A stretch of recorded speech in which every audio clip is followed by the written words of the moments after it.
कार्यपालिकाले मानुन्जेलसम्म मात्रै व्यवस्थापिका र न्यायपालिका रहन्छन्। पोलिटिकल फिलोसोफी है, हो फिलोसोफीमा गएँ हो। कार्यपालिकाले मानुन्जेलसम्म मात्रै व्यवस्थापिका र न्यायपालिका रहन्छन्। तपाईँ यहाँनिर महत्त्वपूर्ण कुरा गर्दै हुनुहुन्छ है। अब यहाँनिर कुरा बुझ्नुपर्छ। संसारभरिको कुरा हो यो। न्यायपालिका र कार्यपालिका निशस्त्र हुन्छन्। उनीहरूसँग कुनै शस्त्र र साधन हुँदैन। सबै साधन र स्रोत भनेको कार्यपालिकासँग हुन्छ। त्यसकारण कार्यपालिकालाई धेरै ट्र्यापमा पार्यो भने कार्यपालिका अगाडि बढ्छ। कार्यपालिका अगाडि बढ्यो भने सिस्टम क्र्यास हुन्छ। मैले यही भन्न खोजेको छु। अब पक्नुहोस्, डेमोक्रेसीको विकल्प टाइरानी हो भन्छन्। टाइरानीको अर्थ अटोक्रेटिक शासन हो भन्छन्। डेमोक्रेसीको विकल्प अटोक्रेटिक शासन हो भन्छन्। मैले यो भने के तानाशाह केही समयको लागि तानाशाह जन्मन पनि सक्छ। डेमोक्रेसीको सीमा नागिएन, संसदीय प्रणालीको सीमा नागिएन, सबै सीमा नाग्न थालिसकेपछि यसको विकल्प के हुन्छ त? यसको कार्यपालिकासँग मैले भने नि सबै अधिकार कार्यपालिकासँग हुन्छ। न्यायपालिका र व्यवस्थापिका निशस्त्र हुन्छन्। त्यसकारण सबै आफ्नो सीमामा बस्नुपर्छ। राजनीतिक रूपमा त केपी शर्मा ओलीले गर्नुभएको प्रतिनिधि सभाको विघटन सही रहेछ नि त। सर्वोच्च अदालतले उसको निर्णयप्रति सबैको सम्मान छ। हामी सम्मान गर्छौँ। कार्यान्वयन भइरहेको छ, कार्यान्वयन हुन्छ। तर उसले गरेको निर्णय त गलत रहेछ नि त। स्क्रिनमा यहाँले देखिसक्नु भएको छ एसके तिमिल सिन्हा, राजनीतिक दर्शनका अध्येता, आफैमा अधिवक्ता र अझ महत्त्वपूर्ण उहाँको चिनारी नागरिकताका सन्दर्भमा पहिलोपटक नेपालमा पिएचडी गर्दै हुनुहुन्छ उहाँले त्रिभुवन विश्वविद्यालयबाट। र राजनीतिमा अत्यन्तै चासो राख्ने, विश्लेषण गर्ने त्यो एउटा अद्वितीय क्षमता पनि उहाँमा रहेको छ र समसामयिक राजनीतिलाई केन्द्रमा राखेर अर्को एउटा महत्त्वपूर्ण संवाद हुनेछ आज पनि। यसको सर स्वागत छ यहाँलाई। धन्यवाद सुशक्तिजी। यो बिचमा केही कुराकानी तपाईँसँग मैले गरेँ, 2-3वटा अन्तर्वार्ताहरू हामीले गऱ्यौँ नागरिकताको सन्दर्भमा, समसामयिक राजनीतिमा पनि केन्द्रित रहेर। यस पछाडि एक खालका फिडब्याकहरू तपाईँलाई पनि आइरह होला। अब हाम्रो च्यानल थ्रुबाट पनि धेरै आइरहेछ। कस्तो महसुस गर्नुभएको छ पहिलाको बिफोर इन्टरभ्यू र आफ्टर इन्टरभ्यूका जति कुराहरू छन्? हुन त अन्त पनि तपाईँ बोलिरहनु भएको थियो, तर अलि बढी क्लिक चाहिँ हामीबाट लाग्यो कि भन्ने लाग्छ। कस्तो छ तपाईँमा, केही फरक छ त्यस्तो महसुस भएको छ? धन्यवाद शिवशक्तिजी। बोल्न त म बोलिराखेकै हो, तर विशेष गरी तपाईँको च्यानलमा बोलेपछि इस्युहरू पनि त्यस्तै भएर हो कि मेरो अलि बढी नै अलि पपुलारिटी बढ्यो, व्यापकता भयो। धेरैतिरबाट सन्देशहरू पनि आए, फोनहरू पनि आए, सम्पर्कहरू पनि भए, एउटा चिनारी पनि भयो, गाली पनि खाइयो, प्रशंसा पनि पाएको छु। अब यो त आइसके पछाडि ताली र गाली त बराबर भइहाल्छ मिडियामा आइसके पछाडि, तर अलि बढी एकपक्षीय रूपमा तपाईँले बोल्नुभयो कि अझ खुलेर कुराकानी गर्दाखेरि चाहिँ कता कता केपी ओलीको समर्थनमा हुन त तपाईँको आफ्नै एउटा आइडियोलोजी छ राजनीतिक रूपमा, एउटा विचारका दृष्टिकोणले कुनै पोलिटिकल पार्टीमा आबद्ध हुनु न, त्यो कुरा हामीलाई थाहा छ। तर अलिकति निकटता या तपाईँको समर्थन जस्तो त्यो चाहेर नचाहेर पक्षधर्ता देखियो कि भन्ने पनि थोरै, त्यो धेरै कमेन्टहरूमध्ये केही कमेन्टहरू चाहिँ त्यस्तो पनि मान्छेले गरिरहेछन्। तपाईँले ख्याल गर्नुभएको छ कि तपाईँलाई पनि त्यो खालको प्रतिक्रियाहरू छ? अब त्यसलाई चाहिँ यसरी हेरौँ न। अब मलाई त्यहाँ कमेन्टहरू हेर्दाखेरि केपी ओलीको झोले पनि भनेका छन्, अनि भारतीय दलाल पनि भनेका छन्, अनि पश्चिमाहरूको क्रिस्चियनहरूको एजेन्ट पनि भनेका छन्। अनेक किसिमका गाली, त्यस्ता केही कमेन्टहरू मात्रै होइन, धेरै त तपाईँले राम्रो भन्नुभयो, राम्रो छ भन्ने नै छन्। तर मेरो आफ्नै आइडियोलोजी छ, अर्थात् मेरो आफ्नै बोल्ने किसिमको आफ्नै एउटा स्ट्यान्ड पोइन्ट छ। म खास गरी साइन्टिफिक टुलहरूको प्रयोग गरेर मैले बोल्छु। पोजिटिभिजममा आधारित भएर बोल्छु, अर्थात् कज एन्ड इफेक्टलाई, कुनै पनि घटनालाई वर्णन गर्नको लागि कज एन्ड इफेक्टमा आधारित भएर बोल्छु, हो कि। अनि रिजनिङको प्रयोग गरेर पनि बोल्छु, इन्डक्टिभ डिडक्टिभ रिजनिङको प्रयोग गरेर पनि बोल्छु। अनि त्यसपछि आएर मैले चाहिँ रेसनलिजम र इम्पिरिजमको प्रयोग गरेर पनि बोल्छु। अब त्यसरी बोलिरहेको हुन्छु। मैले सेन्टरलाई चाहिँ नेपालको भौगोलिक अखण्डता र सार्वभौमसत्तालाई केन्द्रमा राखेर बोल्छु। त्यसरी बोल्दै गर्दाखेरि अब तँसँग नजिक को छ त्यतातिर नजिक जोडिनु त अस्वाभाविक भएन। भनेको परिवेशमा आधारित रहेर तपाईँले बोल्दै गर्दाखेरि पात्र त्यहाँनिर को हुन्छ त्यो गौण कुरा हो त्यसमा मेरो मैले आफ्नो लाइनले बोल्दै जाँदाखेरि मेरो आफ्नो लाइन अफ आर्गुमेन्टसँग अर्थात् मेरो जुन रिसर्च मेथोडोलोजीका साइन्टिफिक टुलहरू छन् ती टुलहरूको प्रयोग गरेर मैले त्यसको टेक्स्टको अर्थात् घटनाको विश्लेषण गरेर बोल्दै जाँदाखेरि को नजिक हुन्छ को टाढा हुन्छ भन्ने कुरा त त्यो मलाई मेरो विषय भएन, त्यो हेर्ने श्रोताको विषय भयो। र तपाईँलाई अलिकति बढी प्रशंसा भएको विषय चाहिँ तपाईँले जे कुरामा बोल्नुहुन्छ खालि एउटा जनरल आइडिया मात्र भन्दा पनि तथ्यमा रहेर तथ्याङ्कमा रहेर प्रमाणहरू सहित बोल्ने जे तपाईँको एउटा खुबी छ त्यसलाई धेरै दर्शकले मन पराउनु भएको छ, तारिफ पनि गर्नुभएको छ। खालि यी चिजहरू आलोचना भए भन्दै गर्दाखेरि फेरि त्योभन्दा धेरै ठुलो तबकाले तपाईँले गरेको विश्लेषणलाई तपाईँले गरेको जे तथ्याङ्क प्रमाणसहितका कुराहरू गर्नुभएको छ त्यसलाई फेरि प्रशंसा गर्ने, स्याल्युट गर्ने, त्यसको पक्षमा समर्थन जाहेर गर्ने तबका पनि धेरै ठुलो छ फेरि। तर पनि कता कता अलिकति चाहिँ थोरै पक्ष पोषण तपाईँले गर्नुभयो कि या त्यो नकारात्मक कुराहरूलाई नबोलेर सकारात्मक कुरालाई नै अलिकति बढी खासरी केपी ओलीको साइडबाट भन्ने चाहिँ अलि देखिन्छ कि त्यो पनि रङ हो? त्यो उहाँहरूको हेर्ने चस्माले मात्रै, मेरो चाहिँ हेर्ने चस्मा चाहिँ मैले डिफ्रेन्ट लेन्सको प्रयोग गरेर टेक्स्टको इन्टरप्रिटेसन गर्छु, घटनाको इन्टरप्रिटेसन चाहिँ मैले डिफ्रेन्ट टुलको प्रयोग गरेर गर्छु र मैले एकदम सत्यमा आधारित भएर, खास गरी चाहिँ मैले चाहिँ पोलिटिकल फिलोसोफीको कुरा गर्दाखेरि मैले चाहिँ ग्रिक दार्शनिक सोक्रेटसको ले एकदम सत्य बोल्थे। मेरो आदर्श पुरुष नै यो बोल्नाइको क्रममा चाहिँ सोक्रेटस हुन्। अब सोक्रेटसको कुरा गर्दाखेरि उनले सत्य बोले बापत तत्कालीन शासकहरूबाट दण्डित हुनु पर्यो र उहाँले विष सेवन गरेर मर्नु पर्यो।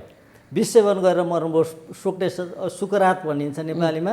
अनि त्यो मेरो आदर्श पुरुष उहाँ हो र मैले आफूले सत्य बोलेका कारणले गर्दा विष सेवन गरेर मर्नु पर्यो सुकरातले। त्यसकारण मैले सत्य बोलिराखेको हुन्छु। अब मैले सत्य बोलिरहँदाखेरि त्यो कतातिरको कुन लाइनमा जान्छ भन्ने कुरा त्यो मैले निर्कुल गर्ने कुरा भएन, त्यो श्रोताले दर्शकले निर्कुल गर्ने कुरा हो। अनि उहाँहरूले कुन लेन्सको प्रयोग गरेर हेर्नुहुन्छ, उहाँहरू कुन आइडियोलोजी, कुन पार्टी, कुन विचारधारा कतातिर सम्बन्धित हुनुहुन्छ, अनि त्यसअनुसार चाहिँ उहाँहरूले इन्टरप्रिटेसन गर्दाखेरि फरक पर्छ। तर मैले त सत्यको उद्घाटन गर्ने, सत्यको उत्खनन गर्ने हो मेरो मेन लाइन भनेको त्यो।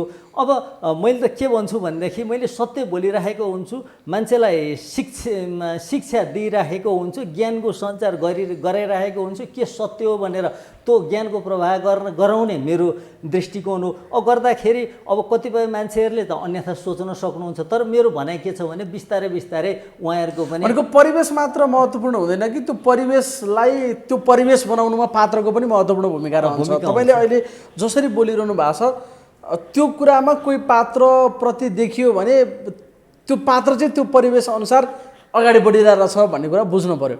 त्यो मलाई मेरो भनाइलाई हेर्ने दृष्टिकोण चाहिँ डिफ्रेन्ट मान्छेले डिफ्रेन्ट किसिमले चाहिँ इन्टरप्रिटेसन गर्न सक्छन्। मलाई कहिले म कसैको नजिक भए जस्तो महसुस पनि हुन्छ, कहिले कसैको टाढा भए जस्तो महसुस पनि हुन्छ। मेन कुरा त अहिलेको सन्दर्भमा पोलिटिकल फिलोसोफी पोलिटिक्सको बारेमा बोल्दा त मैले त नेपालको भौगोलिक अखण्डता र सार्वभौम सत्ता र यो स्वाभिमान र स्वतन्त्रताको पक्ष पोषण गरेर मैले त्यसको लाइनमा बोल्ने हो। त्यो बोल्दै गर्दा कसैले अन्यथा सोच्नुहुन्छ भने मैले के भन्छु भनेदेखि उहाँहरूको बुद्धिको भाँडोमा बिर्को लागेको छ, त्यो बिर्को खोलाउने मेरो प्रयास हुन्छ। त्यो बुद्धिको भाँडाको बिर्को खोल्न म सफल भएँ भने त्यो दिन उहाँहरूले बुझ्नुहुन्छ। र यति चाहिँ भनौँ, त्यसो भए तपाईँले जति पनि म सत्यलाई उत्खनन गरेर बोल्छु, सत्यको निकट रहेर बोल्छु, मैले सत्य बोल्दाखेरि कहिले कसैलाई ठिक लाग्न सक्छ, कसैलाई बेठिक लाग्न सक्छ, त्यो चाहिँ हेर्नेको चस्मा के छ त्यो चस्मा उनीहरूले परिवर्तन गर्नु पर्यो भन्ने होइन उहाँहरूको कुराहरू होइन। चस्मा परिवर्तन गर्नु नगर्नु उहाँहरूको कुरा भयो, तर उहाँले कस्तो देख्नुहुन्छ, जस्तो कलरको चस्मा लाउनु भएको छ, उहाँहरूले कस्तो कलरको चस्मा लगाउनु भएको छ, कुन पार्टीसँग, कुन पेसा व्यवसाय आदि इत्यादि विभिन्न कुन विचारधारासँग उहाँहरूको आबद्धता छ, त्यो आबद्धता अनुसार मलाई हेर्ने दृष्टिकोण उहाँहरूको फरक हुन सक्छ। तपाईँ आफै चाहिँ कुनै पोलिटिकल पार्टीमा आबद्ध हुनुहुन्छ कि हुनुहुन्न? मैले सोध्न मिल्छ यो प्रश्न? मिल्छ। म कुनै पार्टीमा पनि आबद्ध छैन, कुनै पनि पोलिटिकल पार्टीमा आबद्ध हुनुहुन्छ छैन, कतै पनि छैन। म पोलिटिकल त्यस्तो मान्छे पाइन्छ नेपालमा? म यो कुनै पनि पार्टीमा छैन, म चाहिँ स्वतन्त्र हुँ भन्ने मान्छे त फेरि एकदम हुन त मुखले भने पनि व्यवहार त त्यो हुँदैनन् मान्छेहरू। तपाईँ चाहिँ साँच्चै हो कि मेरो मसँग चाहिँ होइन भन्ने कुरा त मैले व्यक्त गरेको दृष्टिकोणले देखिने विषय भयो। मैले चाहिँ आफूलाई हो होइन भन्दा म आफूलाई हो भन्छु, तर म पोलिटिकल्ली इम्पार्सियल छ कि छैन अर्थात् राजनीतिक रूपमा म निष्पक्ष छ कि छैन भन्ने कुरा त मेरो विचारले देखिने विषय भयो। जस तपाईँ हुनुहुन्न कुनै पनि कतै पनि पार्टीगत रूपमै डाइरेक्टली इन्भल्भमेन्ट तपाईँको छैन? मेरो कतै पनि छैन, कतै पनि एफिलिएसन छैन पार्टीगत रूपमा। तर अहिले समग्र नेपाली राजनीतिभित्रका पात्रले निर्वाह गरिरहेका भूमिका यी यावत चिजले बाहिर रहेर एउटा स्वतन्त्र विश्लेषण गर्ने र राजनीतिक दर्शनकै अध्येता भएका कारणले गर्दा तपाईँले त विश्व राजनीतिको दर्शन अध्ययन गर्नुभएको छ र नेपालमा अहिले केपी ओली जुन बाटोमा जसरी हिँडिरहनु भएको छ त्यो चाहिँ तुलनात्मक रूपमा अरूभन्दा बेटर छ भन्नेसम्म त तपाईँ हो होइन? यसलाई बेठिक हो कि ठिक हो भनेर भन्दाखेरि पनि अहिलेको कुरा गरौँ न, अहिले तत्कालको कुरा गरौँ न होइन। के घटनाहरू हेरौँ न, हामीले घटनाहरू हेरेर त्यसको विश्लेषण गर्नुपर्ने हुन्छ। कुनै पनि कुरालाई ठिक या बेठिक भन्दाखेरि पनि त्यसलाई रिजनिङको प्रयोग गरेर हेरौँ न त हामीले। त्यसलाई रिजनिङको हामी डिडक्टिभ इन्डक्टिभ रिजनिङको प्रयोग गर्छौँ हामी। उहाँको एउटा दुईवटा हुन्छ, एउटा डिडक्टिभ रिजनिङको प्रयोग गऱ्यौँ हामीले भनेदेखि सुरुमा उहाँ ठिक या बेठिक भनेर पहिला हामीले दाबी गर्छौँ र अनि त्यसपछि ठिक हो भने यति कारणले ठिक र बेठिक हो भने यति कारणले बेठिक भनेर अनि तर्क दिँदै गइन्छ डिडक्टिभ रिजनिङमा। अब डिडक्टिभ रिजनिङ भन्दाखेरि पनि उहाँ ठिक हो कि बेठिक हो भन्ने कुरालाई चाहिँ हामीले इन्डक्टिभ रिजनिङको प्रयोग गरेर हेऱ्यौँ भने है यो चाहिँ रिसर्च मेथोडोलोजीमा चाहिँ नै प्रयोग हुने यी रिजनिङ हुन्, किन साइन्टिफिक टुलहरू हुन्। यिनै टुलको प्रयोग गरेर हेर्दाखेरि को ठिक देखिन्छ को बेठिक देखिन्छ त्यसै अनुसार हामीले चाहिँ हामी कन्क्लुजनमा पुग्ने हो। कुरा त्यसो हो। अब जस्तो भनौँ न केपी ओली ठिक बेठिक भनेर भन्दाखेरि जस्तो केपी ओलीलाई पार्टी सभापतिबाट पार्टीको अध्यक्षबाट राजीनामा दिनुपर्छ भन्ने एउटा कुरा आयो होइन। त दिनुपर्छ कि पर्दैन भन्ने कुरा हेर्दा हामीले हेऱ्यौँ भनेदेखि उहाँ पार्टी अध्यक्ष कसरी हुनुभयो, केपी ओली पार्टी अध्यक्ष कसरी हुनुभयो भन्ने कुरा हामीले हेर्नु पर्यो है त। कसरी नेकपा भित्रकै हामी विवादमा जाँदैछौँ जतिखेर पार्टी अध्यक्ष या प्रधानमन्त्रीमध्ये एक पदबाट राजीनामा दिनु पर्यो भन्ने कुरा बडा प्रमुखताका साथ उठिरहेको हो। राजीनामा नदिएको कारणले गर्दा बेठिक भनेर भनियो होइन त, राजीनामा नदिएको कारणले गर्दा बेठिक भनियो।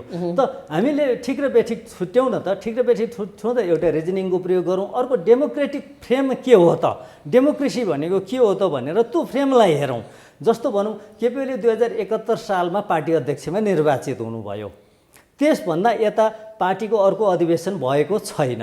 यो बिचका कुराहरू धेरै कुरा छोडौँ है, स्किप गरौँ, लामो स्किप गरौँ त्यसलाई। त त्यतिन्जेलसम्म अर्को अहिलेसम्म पार्टीको अर्को महाधिवेशन नभएको कारणले गर्दाखेरि डेमोक्रेसीलाई मान्ने हो भने, विधानलाई मान्ने हो भने उहाँ वैधानिक अध्यक्ष हो कि होइन, पार्टीमा जितेर आएको हो कि होइन, हामीले त्यो कुरालाई हेरौँ के।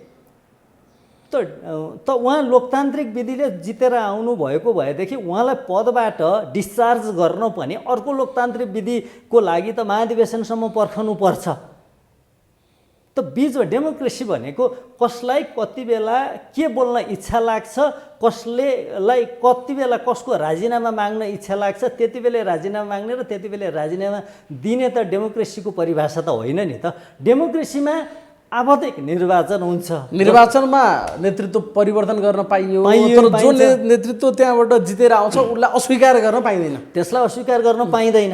कुरा त त्यो हो नि त डेमोक्रेसी भने। डेमोक्रेसी भने त कसलाई कति बेला कुन पदबाट बर्खास्त गर्न सकिन्छ अनि हुल हुज्जत गर्न सकिन्छ, त्यो हुलको शासन त मोबोक्रेसी त होइन नि डेमोक्रेसी भनेको त, भिडतन्त्र त होइन नि डेमोक्रेसी भनेको त। डेमोक्रेसीको त एउटा नर्म हुन्छ, त्यो नर्म अनुसार चल्नुपर्छ नि त डेमोक्रेसीमा। त्यो त्यतातिरको कुरा भयो। यतातिर प्रधानमन्त्रीको कुरा है त, प्रधानमन्त्रीको कुरा पनि त 2074 को आम निर्वाचनमा अर्थात् प्रतिनिधि सभाको चुनावमा र प्रदेश सभाको चुनाव एकैचोटि भएको थियो। त्यसमा त नेकपा एमाले त केपी ओलीको नेतृत्वमा चुनावमा गयो। यो कुरालाई अस्वीकार गर्न सकिन्छ? सकिँदैन। नेकपा एमाले मात्रै होइन, त्यति बेलाको अहिलेको पनि नेपाल कम्युनिस्ट पार्टी, माओवादी केन्द्र पनि संयुक्त घोषणापत्र बनाएर, दुईटै पार्टी संयुक्त घोषणापत्र बनाएर चुनावमा गए। संयुक्त घोषणापत्र बनाएर चुनावमा गयो दुईटै पार्टी। हेर्नुहोस् है, त गइसकेपछि त्यति बेलाको त हामीले देख्छौँ कि हाम्रो खुल्ला आँखाले देख्न सक्छौँ त्यति बेलाको चुनावी कमान्डर नै केपी ओली थिए। हो।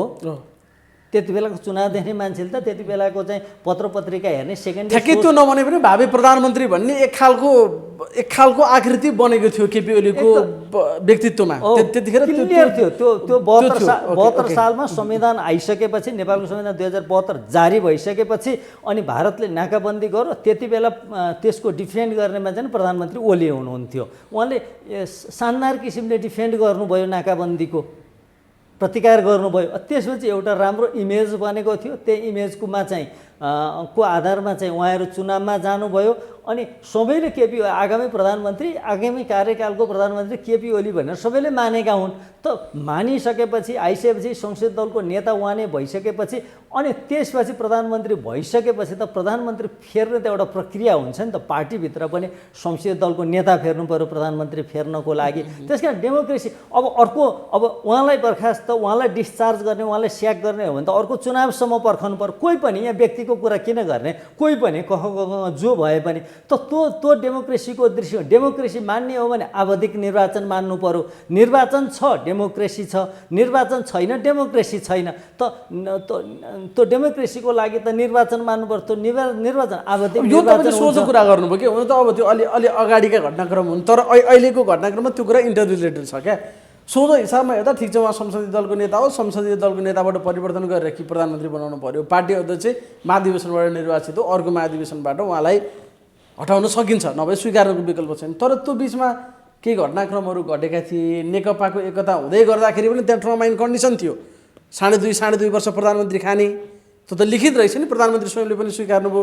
त्यो समय अवधि आयो, उहाँले दिनु भएन, बरु प्रचण्डले एक स्टेप लचक हुँदै 5 वर्ष तपाईँ प्रधानमन्त्री खानुहोस् भन्नेसम्मकै कुरा। त्यहाँ त त्यो बिचबिचमा भएका सहायक घटनालाई पनि हामी निरपेक्ष रूपमा त हेर्न मिल्दैन नि त। अनि केपी ओलीलाई नै 5 वर्ष प्रधानमन्त्री पनि, पार्टी अध्यक्ष पनि, कार्यकारी अध्यक्ष मात्र प्रचण्डलाई भन्ने थियो र त्यसको उहाँले राम्रोसँग कार्यान्वयन गर्नु भएन र त्यसको बाई प्रोडक्ट भनिन्छ। त्यसपछि त फेरि प्रचण्डका 19 पाना, कसका कति पाना, बम्बार द हेड क्वार्टर भन्दै हिँड्नुभएको छ प्रचण्ड। ती सबै त्यस यताका घटनाक्रम त हामीले हेरेकै छौँ। खास त्यो भदौ 26 अनि त्यो 19 पानाका बिचका जीव विरोधाभास छ। त्यो बुझ्यो भने अहिलेको पछिल्लो अवस्था त त्यसकै बाई प्रोडक्ट हुँदै यहाँसम्म आयो। यसलाई बुझ्दाखेरि त्यो भदौ 26 गतेको एउटा एग्रिमेन्ट जस्तो छ। त्यसमा चाहिँ प्रधानमन्त्रीलाई नियन्त्रण गर्ने प्रकृतिका प्रधानमन्त्री चाहिँ राख्ने, नायबी चाहिँ अर्कोले चलाउने। जस्तो प्रताप सिंह शाहको निधन भयो, पृथ्वीनारायण शाहका छोरा प्रताप सिंह शाहको निधन भयो। निधन भइसकेपछि अनि 2.5 वर्षको नाबालक रणबहादुर शाह नेपालको राजगद्दीमा राखियो। अनि त्यसपछि कहिले राजेन्द्र लक्ष्मीले, कहिले चाहिँ बहादुर शाहले त्यो नायबी चलाउँदै ल्याए। त्यो प्राइम मिनिस्टर चाहिँ केपी ओलीलाई राखी छोड्ने, तर नायबी चाहिँ अरूले चलाउने भन्ने किसिम प्रकृतिको थियो त्यो। होइन, त्यो सबै चाहिँ नियुक्ति आदि इत्यादि सरकार सञ्चालनका सबै कुरा अरूलाई सोधेर गर्नुपर्ने। होइन, पार्टीसँगको समन्वयमा, समझदारीमा भन्ने कुरा त स्वाभाविक विषय होला नि। उहाँ प्रधानमन्त्री हुनुहुन्छ, तर सरकारले गर्ने दैनिक प्रशासनिक काममा कुनै पनि हस्तक्षेप हुँदैन। तर महत्त्वपूर्ण राजनीतिक नियुक्ति लगायतका अरू महत्त्व जुन चाहिँ पार्टीलाई पनि असर गर्ने कुराहरूमा त पार्टीसँगको समन्वयमा गर्ने भन्ने कुरा त अझ सामूहिक ओनरसिप लिने कुराहरू होला। त्यसले केपी ओलीलाई अप्ठ्यारो पर्थ्यो र कहीँनिर, किनभने उहाँ त पार्टीबाट निर्वाचित हो नि। यो त प्रत्यक्ष प्रधानमन्त्री निर्वाचित भएर आएको मान्छे त होइन। उहाँ पनि एउटा सांसद हो, अरू पनि एउटा सांसद हो। पार्टीले निर्वाचन जित्यो, उहाँ संसदीय दलको नेता हुनुभयो र प्रधानमन्त्री हुनुभयो। त्यो मोडलको अभ्यास हामीसँग छ नि। चुनाव जित्ने बेला, प्रधानमन्त्री हुने बेलामा सबै चाहिने, अनि प्रधानमन्त्रीको कुर्सीमा बसे पछाडि चाहिँ तिमीहरूले भने मान्दिनँ, मैले जे भने त्यो म गर्छु भन्ने मोडलको हो र हाम्रो व्यवस्था। त्यसो होइन नि। जस अफ जस कसले लिन्छ? अल्टिमेट जिम्मेवारी कसले लिन्छ? अल्टिमेट जिम्मेवारी भोलि राम्रो काम भए पनि नराम्रो काम भए पनि अल्टिमेट जिम्मेवारी लिने मान्छे को हो? पात्र को हो? प्राइम मिनिस्टरले लिनुपर्छ कि पर्दैन? पार्टीको हेडले लिनुपर्छ कि पर्दैन? त्यस कारणले अब राज्य सञ्चालनको दृष्टिकोणले, सर्वसत्ताको दृष्टिकोणले, अब यी विभिन्न दृष्टिकोणले हेर्दाखेरि राज्य सञ्चालन गर्ने मान्छेलाई अनावश्यक नियन्त्रण गर्नु, पार्टीभित्रबाट पार्टी बाहिरबाट अनावश्यक नियन्त्रण गर्नु चाहिँ उचित होइन। यो राज्य सत्ता र पार्टी सत्ताको एउटा विरोधाभास त यहाँ छँदैछ भनेको। तपाईँले भन्न खोज्नु भएको यदि अब जस कुनै पात्रले पाउँछ भने जस पनि उसले पाउनुपर्छ, एकाले उसले काम गर्न पाउनुपर्छ, उसले काम गर्न पाउनुपर्छ, त्यसपछि मात्रै जस अब जसको जिम्मेवारी उसलाई हुन्छ। त्यो न्यायाधीश चलाए जस्तो भयो। अब त्योभन्दा अगाडिको कुराकानी हेर्नुहुन्छ भने त्योभन्दा अगाडि अझै फर्केर हेर्नुहुन्छ भने त केपी ओलीको चाहिँ अब धेरै बाँच्ने समय छैन। त्यसो भइसकेपछि चाहिँ अब धेरैको दिनको छैन, अब यसलाई क्याप्चर गरिहाल्न सकिन्छ भने मनसायले केन्द्रित भएको देखिन्छ, किन यो सारा डिस्कोर्स त्यस्तैबाट बनिराखेको देखिन्छ। अनि त्यसपछि उहाँले पुष्पकमल दाहालले म अब प्रधानमन्त्री छोड्छु, अब म कार्यकारी अध्यक्ष लिन्छु भनिसकेपछि अब कार्यकारी अध्यक्ष म भइहाल्छु, पार्टी मेरो कब्जामा हुन्छ। अब केपी ओलीको चाहिँ नि अब यहाँ मर्ने दिन आइसकिहाल्यो। अनि त्यसो भइसकेपछि उता प्रधानमन्त्री खाली हुन्छ, पार्टी मेरो कब्जामा हुन्छ, त्यसपछि त मैले सबै सञ्चालन गर्छु भन्ने मनसायले प्रेरित भएको जस्तो देखिन्छ। अनि त्यसले गर्दाखेरि त्यो एक्टिभिटी, त्यो मनसाय, त्यो गतिविधि चाहिँ ठिक होइन, मैले त्यसरी भन्छु। त्यसरी चाहिँ त्यो त चरम अवसरवादी प्रवृत्ति भयो, त्यो बदनियतपूर्ण पनि छ। मेरो दृष्टिकोण चाहिँ त्यो हो। त्यो एउटा राज्य सञ्चालन गर्ने अब त्यसमा त खालि एउटा राष्ट्रिय यो खालको फ्याक्टर मात्र भन्दा पनि यहाँ कति अन्तर्राष्ट्रिय फ्याक्टरले काम गरे, कसले एकता गरायो, कसले टुटायो, फेरि यसका त लामो श्रृङ्खला हुनसक्छ त्यसरी कुराकानी गर्दा। र अहिलेसम्म आउँदाखेरि एउटा दुःखद सपना जस्तो भयो वाम एकता भन्ने नेपालका लागि। अहिले त्यो छिन्न भिन्न को कता को कसो संसद दुईचोटि विघटन भएर फेरि त्यो अहिले मुद्दा सर्वोच्चमा, अब त्यसको पनि अब केही दिन पछाडि नै फेरि सुनवाई सुरुवात हुँदैछ। र अहिलेसम्म आइपुग्दा अहिले चाहिँ के छ, अब नेपालको राजनीति कता जाँदैछ, के हुँदैछ? प्रधानमन्त्रीले पनि जवाफ दिनुभएको छ सर्वोच्चमा, राष्ट्रपतिले पनि दिनुभयो, विपक्षी बनाएको सभामुखले पनि दिनुभयो, फेरि उहाँको अर्कै खालको जवाफ आयो। कस्तो अलिकति अनौठो भइरहेछ होइन? जसलाई विपक्षी बनाएको छ उहाँले पक्षको जस्तो जवाफ दिनुभएको छ सभामुखले, अनि राष्ट्रपति कार्यालय र प्रधानमन्त्री कार्यालयको एउटा आशयको जवाफ छ। यो नेपालको अहिलेको जुन प्रणाली चलिरहेको छ, जुन सिस्टम चलिरहेको छ, यो सिस्टम क्र्यास हुने अवस्थामा पुगिरहेछ। शिवशक्तिजी, सिस्टमै क्र्यास हुने स्थितिमा छ, क्र्यास हुने स्थितिमा पुगिरहेछ। तपाईँ कसरी भन्नु होला? त राज्यका सरकारका तीनवटा अङ्ग, कार्यपालिका, व्यवस्थापिका र न्यायपालिका एकअर्काका दुश्मन होइनन्। यहाँनिर इन्टरप्रिटेसन गर्दाखेरि, संविधान बनाउँदाखेरि यी तीनवटा अङ्ग त एकअर्काका दुश्मन हुन् कि भन्ने जस्तो गरेर चाहिँ यो तयार गरियो। यो रङ छ। संविधान बनाउँदाखेरि त्रुटि भएको छ। अब संवैधानिक परिषदको बैठक बोलाइन्छ, सभामुख उपस्थित हुँदैनन्, प्रमुख विपक्षी दलको नेता उपस्थित हुँदैनन्, त्यहाँनिर त्रुटि छ। संवैधानिक परिषदको गठन भन्दा पनि त्यसको चाहिँ बैठकको कार्यविधिमा त्यहाँनिर त्रुटि छ। 5 जना उपस्थित हुनुपर्ने त प्रतिनिधि सभा अर्थात् पार्लियामेन्ट सरकारको दुश्मन हो कि सहयोगी अङ्ग हो? यी सरकारका तीनवटा अङ्ग, कार्यपालिका, व्यवस्थापिका र न्यायपालिका एकअर्काका दुश्मन हुन्, एकअर्कालाई टाङ अड्याउने अर्थात् अड्काउने र अवरोध सिर्जना गर्ने अङ्ग हुन् कि सहयोगी अङ्ग हुन्? हो, यहाँनिर अहिले आएर हेर्दाखेरि कार्यपालिका, व्यवस्थापिका र न्यायपालिका एकअर्काका दुश्मन जस्तो, न्यायपालिकाले पनि कार्यपालिकालाई दुश्मनको व्यवहार गरे जस्तो र व्यवस्थापिकाले पनि कार्यपालिकालाई दुश्मनको व्यवहार गरे जस्तो देखिन्छ। त यसरी हेर्दै जाँदाखेरि र सुप्रिम कोर्टका केही डिसिजनलाई हेर्दै जाँदा र व्यवस्थापिकामा बस्ने जुन व्यवस्थापिका सदस्य, प्रतिनिधि सभाका सदस्यहरू छन्, पुष्पकमल दाहाल प्रचण्ड, माधव कुमार नेपाल, झलनाथ खनाल, यी लगायतका बाबुराम भट्टराई अनि शेरबहादुर देउवा, यी सबै प्रतिनिधि सभाका पार्लियामेन्टका सदस्यहरू हुन्। अब उहाँहरूका यी सबै गतिविधि हेर्दाखेरि उहाँले अर्को इलेक्सनसम्म पर्खन सक्नुपर्ने हो। डेमोक्रेसीलाई मान्ने हो भनेदेखि, लोकतन्त्रलाई मान्ने हो भने, तर अर्को इलेक्सनसम्म नपर्खिकन र जनतामा जान पनि डराउने, अर्को इलेक्सनसम्म पनि पर्खन नसक्ने उहाँहरूको यो गतिविधिले गर्दाखेरि यो सिस्टम क्र्यास हुन्छ कि भन्ने सम्भावना मैले देखेको छु। अहिलेको अवस्था खालि एउटा सरकार परिवर्तनका विषय मात्रै, को प्रधानमन्त्री बन्ने को नबन्नेसँग मात्र अब सीमित रहेन यो विषय। एउटा यस्तो खालको द्वन्द्व भयो व्यवस्थापिका, कार्यपालिका, न्यायपालिका र दलहरूका बिचमा पनि कि यसले अहिलेको पछिल्लो परिवर्तन जे हो 62-63 पछाडिको, अझ यसको जगलाई 12 बुँदे मान्ने हो भने यो 12 बुँदेलाई जग हालेर बनेको पछिल्लो परिवर्तन कोल्याप्स हुने बाटोमा अगाडि बढ्दैछ। तपाईँ यही भन्दै हुनुहुन्छ? अब कोल्याप्स हुने बाटोमा अगाडि जान्छ भन्ने मेरो अनुमान हो। अब सुन्नुहोस् है त, अब सर्वोच्च अदालतको होइन प्रतिनिधि सभा विघटनको लागि प्रधानमन्त्रीले 2077 साल पुस 5 गते सिफारिस गर्नुभयो। प्रतिनिधि सभा विघटन भयो। त्यसपछि बहुमत प्राप्त पार्टीको संसदीय दलको हैसियतले प्रधानमन्त्रीले विघटन गर्नुभएको थियो। त्यसलाई सर्वोच्च अदालतले फेरि जगाइदियो, पुनर्स्थापित गरिदियो। तर सर्वोच्च अदालतले त्यो पुनर्स्थापित गरेको कुरा अहिले जस्टिफाई हुन सक्यो।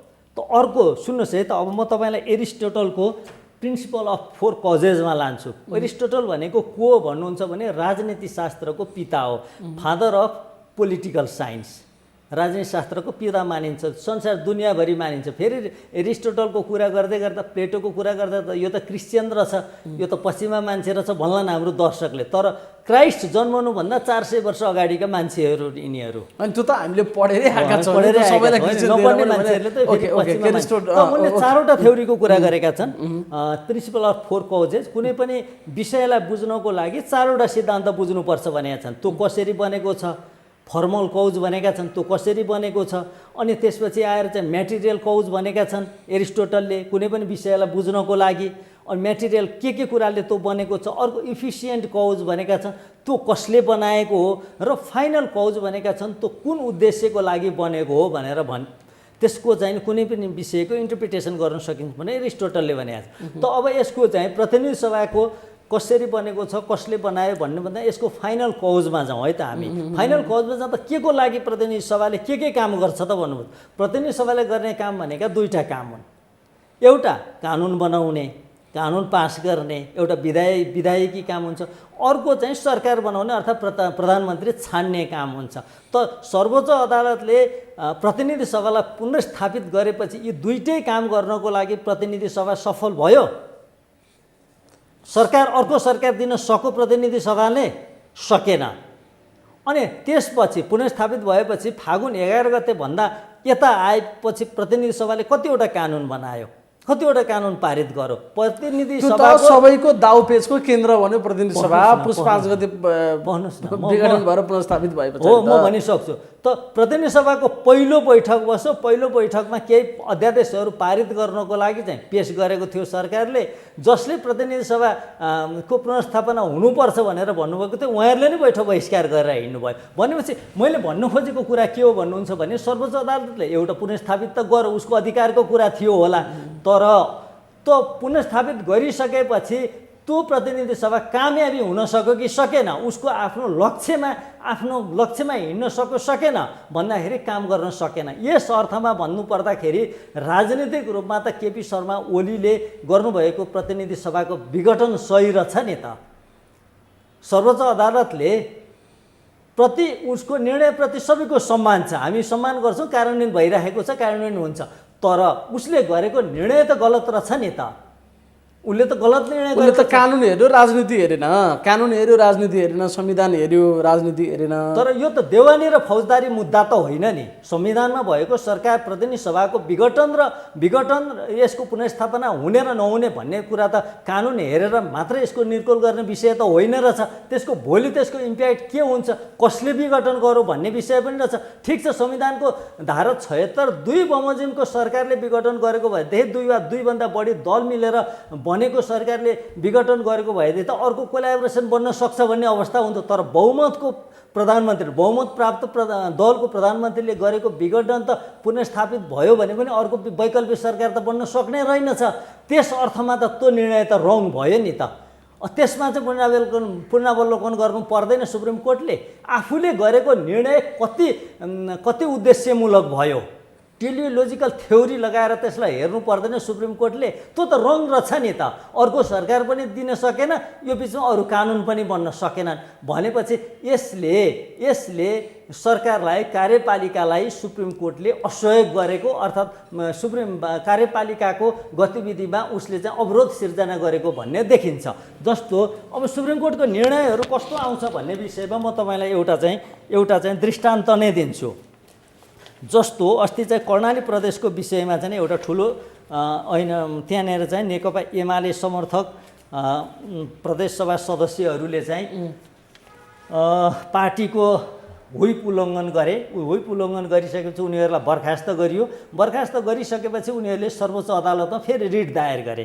रिट दायर गरिसकेपछि त्यसमा चाहिँ सर्वोच्च अदालतका माननीय न्यायाधीश श्री प्रकाशमान सिंह राउतले एउटा चाहिँ उत्प्रेषणको आदेश जारी गर्नुभयो। त्यो आदेशमा के भनियो भन्नुहुन्छ भने यसरी निवेदकहरूलाई कर्णाली प्रदेश सभा सदस्य पद र कर्णाली प्रदेश संसदीय दलको सदस्यबाट समेत निष्कासन गर्ने तथा हटाउने निर्णय नेपाल कम्युनिस्ट पार्टी एमालेबाट भएको नदेखी नेपाल कम्युनिस्ट पार्टी एमाले 10औं राष्ट्रिय महाधिवेशन आयोजक कमिटीको 2078 1/10 मा बसेको दोस्रो बैठकको निर्णयबाट भएको देखिन आयो भन्यो। त यो फैसलामा के भन्यो हेर्नुहोस् है त, फेरि हटाउने निर्णय नेपाल कम्युनिस्ट पार्टी एमालेबाट भएको नदेखि नेपाल कम्युनिस्ट पार्टी एमालेको 10औं राष्ट्रिय महाधिवेशन आयोजक समिति, त्यो नेपाल कम्युनिस्ट पार्टी एमाले र 10औं महाधिवेशन आयोजक समिति भन्ने फरक फरक विषय हो होइन। नेकपा एमालेको केन्द्रीय कमिटीले मात्रै गर्न सक्छ भन्ने कुरा मान्यो। केन्द्रीय कमिटी भएन, 10औं राष्ट्रिय महाधिवेशन आयोजक कमिटी भन्ने रूपान्तरण गर्यो, त्यसलाई मानेन, त्यसलाई आधिकारिक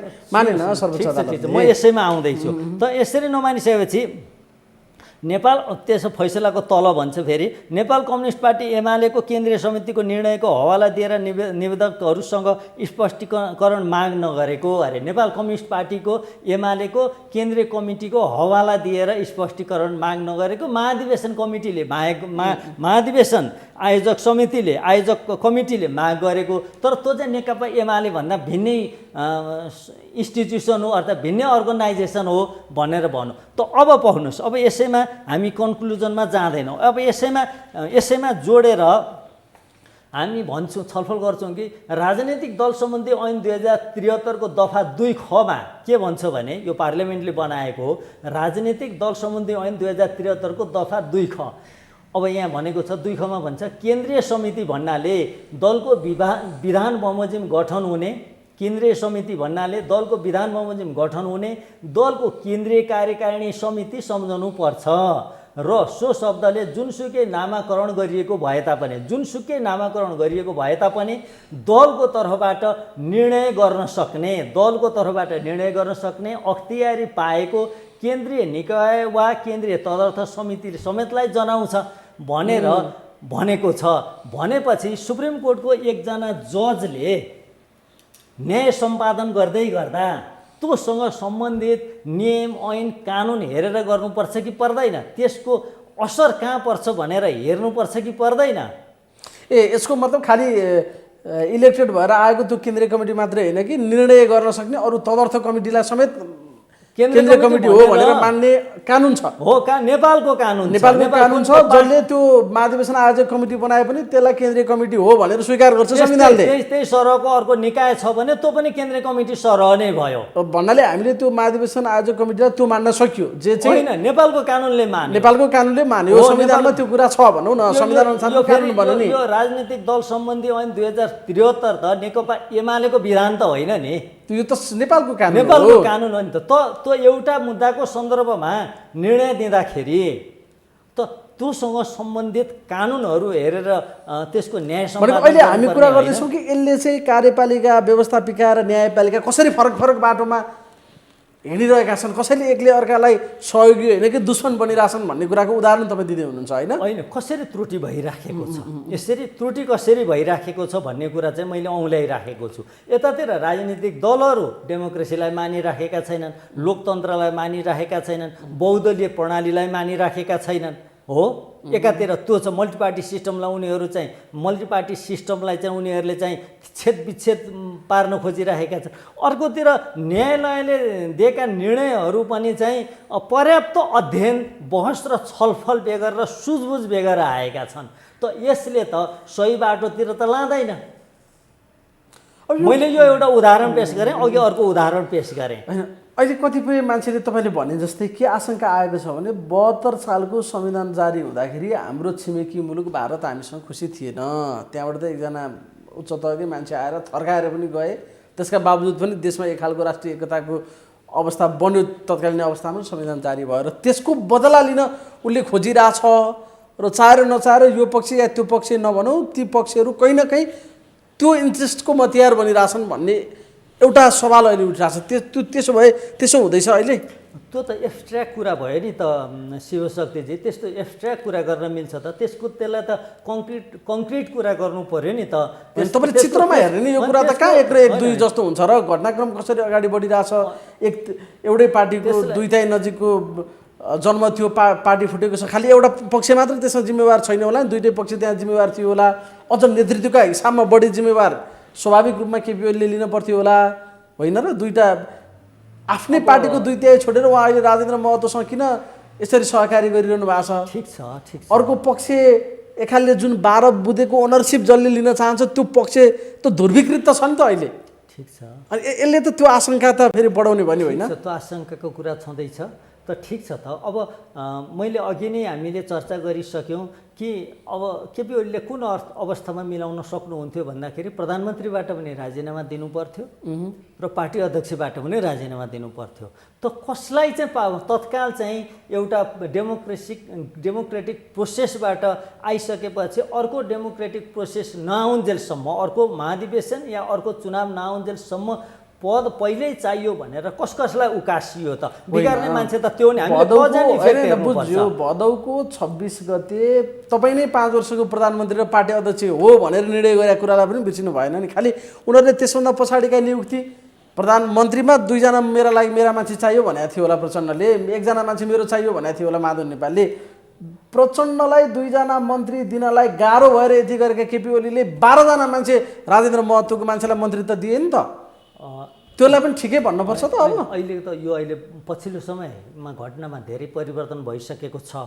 अहिले पछि आउँदा त घटनामा धेरै आमूल ठुलो परिवर्तन भइसकेको छ। किनभने 77 साल फागुन 23 गतेको सर्वोच्च अदालतको डिसिजनले त थुप्रै कुरा अन्तर पार्यो। तर त्योभन्दा अगाडि पनि जस्तो भनौँ न, संवैधानिक परिषदको बैठककै सन्दर्भमा संवैधानिक परिषदबाट चाहिँ नाम सिफारिस गर्नुपर्ने सम्बन्धमा पनि थुप्रै कुराहरूमा अडचन र व्यवधानहरू खडा गरिएको र हरेक कुरामा चाहिँ नाम सिफारिस गर्ने, हरेक नियुक्तिमा नाम सिफारिस गर्ने र नियुक्ति हुन नदिने खालको भूमिका खेलेको भन्ने कुरा हामीले सुनेका छौँ, सुन्नमा आएका छौँ। मैले अघि नै एउटा चाहिँ तपाईँले एउटा सिम्बोलिक कुरा गरेँ नि त, नायबी चलाउनु खोज्नु भयो उहाँहरूले कि राजीनामा गराउन सकिँदैन भनेदेखि नायबी चलाउने, गद्दीमा राख्ने, एउटा नाबालक राखे जस्तै गरी एउटा वृद्ध राखे जस्तै गरेर गद्दीमा राख्ने, पदमा राख्ने, कुर्सीमा राख्ने र सबै पावर आफूमा। ठिक छ। अब यहाँ अहिलेसम्म आइपुग्दाखेरि यी तमाम घटनाक्रमहरू गर्दै अहिले आउँदाखेरि अब फेरि संसद विघटन भएको छ, मुद्दा त्यहाँ चलिरहेछ र अहिलेका प्रधानमन्त्रीका स्टेपिङहरू अलिक गहिरो गरी हेर्ने हो भने मानसिक रूपमा उहाँ संसद पुनर्स्थापना हुन्छ भनेर मानसिकता बनाइरहे जस्तो देखिन्छ। सरकार पुनर्गठन जस्ता मान्छेहरू त्यहाँनिर अटे जे जस्ता घटनाक्रम भइरहेछ र माधव नेपाल पक्षसँग उहाँहरूले माधव नेपालले त्यति धेरै गरिसक्दाखेरि पनि, पार्टीको साधारण सदस्यबाट निकालिसक्दा पनि त्यसलाई करेक्सन गरेर भए पनि अगाडि बढ्न उहाँहरू चाहिरहनु भएको छ केपी ओली। त्यसो भए संसद पुनर्स्थापना हुने बाटोमा अहिले अगाडि बढ्यो भन्न मिल्छ? यस्तो छ नि त, एउटा मान्छे सुन्नुहोस् है, एउटा मान्छे चाहिँ जस्तो भनौँ न, बाराक ओबामा नै राष्ट्रपति पदको चुनाव लड्नुभयो, 2 चोटि लड्नुभयो, 2 चोटि जित्नुभयो। तर उहाँ चाहिँ चुनाव लडेर अब मतगणना सुरु भइसकेपछि उहाँले चाहिँ अब चुनाव जितियो भने कस्तो स्टेटमेन्ट जारी गर्ने र चुनाव हारियो भने कस्तो स्टेटमेन्ट जारी गर्ने भनेर 2टै स्टेटमेन्ट लेखेर तयार पारेका हुन्छन्, भाषण 2टै लेखेर तयार पारेका। त्यो अलरेडी तयार हुन्छ। चुनाव हारियो भने कस्तो भाषण गर्ने, कस्तो स्टेटमेन्ट दिने, एउटाको खल्तीमा त्यो हुन्छ र अर्को खल्तीमा चुनाव जितियो भने कस्तो स्टेटमेन्ट दिने भनेर 2टै स्टेटमेन्ट तयार हुन्छ। अर्थात् मान्छे खराब अवस्थाको लागि पनि तयार हुन्छ र राम्रो अवस्थाको लागि पनि तयार हुन्छ। अर्थात् मान्छे दुवै अवस्थाको लागि तयार हुन्छ। मान्छे एउटै अवस्थाको लागि मात्रै तयार हुँदैन। कुशल मान्छे छ भने, त भविष्य देख्न सक्ने भिजनरी मान्छे छ भने 2टा अवस्थाको लागि तयार हुन्छ। त्यस कारणले गर्दाखेरि संसद कथम कदाचित, प्रतिनिधि सभा कथम कदाचित पुनर्स्थापित भयो भने पनि त्यसको लागि पनि तयार रहने र पुनर्स्थापित भएन भने त्यसको लागि पनि तयार रहने। दुवै अवस्थाको तयारी केपी ओलीले गरेको देखिन्छ अहिले। त बुद्धिमान मान्छेले, त्यो ठाउँमा बस्ने मान्छेले त बुद्धिमानीपूर्वक दुवै अवस्थाको तयारी गर्नुपर्छ। त्यसकारण उहाँले चाहिँ पुनर्स्थापना भयो भनेदेखि चाहिँ यस्तो यस्तो गर्ने भनेर तयारी गर्नुभएको छ भनेर हामीले त्यतिलाई मात्रै त्यो तयारी हेर्दाखेरि पुनर्स्थापना भए पनि प्रधानमन्त्रीको कुर्सी छोड्ने पक्षमा केपी ओली छैनन् यसको मतलब होइन। छोड्ने नछोड्ने भन्दाखेरि पनि प्रधानमन्त्रीको कुर्सीको हिसाब किताब त्यसको चाहिँ अङ्कगणित त्यहाँ कुर्सीमा राख्ने नराख्ने भन्ने त प्रतिनिधि सभाको अङ्कगणितले गर्ने हो नि। अङ्क मात्र होइन, आशय होला, त्यसका मर्म होलान्, भावना होलान्। यति धेरै प्रश्न नैतिकताकै सन्दर्भमा हरेक हिसाबमा राजनीतिक प्रश्न उहाँसँग छ नि। अब प्रधानमन्त्रीको कुर्सीमा जुन संसदलाई दुईचोटि उहाँले मार्नुभयो, फेरि पुनर्स्थापना भयो भने पनि यो अङ्क मिलाएर सबैलाई जोडजाड गरेर मै प्रधानमन्त्रीको कुर्सीमा बस्छु भन्ने जै गरी त्यो व्यवहार उहाँको देखिन्छ। अब यस्तो यो हदसम्म जान एउटा व्यक्तिलाई खालि अङ्कै हेरेर पनि सुहाउँछ त भने राजनीतिक दर्शनको कुन पानामा लेखेको छ? तपाईँ त धेरै राजनीतिक दर्शनको अध्ययन गर्नुभएको छ। मेरो प्रश्न त्यहाँनिर हो क्या। राजनीतिक दर्शनको कुरा छँदैछ, मिल्छ त्यस्तो कुरा? त डेमोक्रेसीको कुरा गरौँ न। हामी लोकतन्त्रलाई मान्छौँ मान्दैनौँ? मान्छौँ, लोकतन्त्रलाई मान्छौँ होइन। हाम्रो एकदम आधारभूत मान्यता लोकतन्त्र हो कि होइन? त लोकतन्त्रलाई मान्ने मान्छेले निर्वाचनलाई मान्दैन? मान्छ। निर्वाचन नै निर्वाचन प्रतिनिधि सभाको निर्वाचन दैनिक दिनका दिन हुन्छ, 3 महिनामा हुन्छ। त प्रतिनिधि सभाको निर्वाचन 5 वर्षमा एकपटक हुन्छ। जनताले एकचोटि भोट हाल्दाखेरि 5 वर्षको लागि उनीहरूले मताधिकार प्रदान गरेका हुन्छन्। त 5 वर्षको लागि केपी ओलीलाई मताधिकार दिएका होइनन्?